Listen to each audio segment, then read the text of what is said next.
If your CapCut app is lagging and slowing down your editing, here's a simple way to fix it. First, make sure your phone has enough free storage space. Low storage can cause apps like CapCut to lag, so delete any unnecessary files or apps to free up space. Next, close all other apps running in the background to free up your phone's memory. Also try restarting your phone so it can clear temporary glitches causing lag.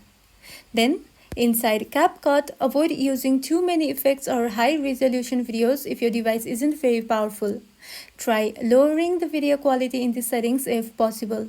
And lastly, make sure your CapCut app is updated to the latest version. Go to the App Store or Google Play Store and check for any updates. Follow these steps and your CapCut should run smoother in no time. If this video was helpful, don't forget to like and subscribe for more of these videos, and thank you for watching.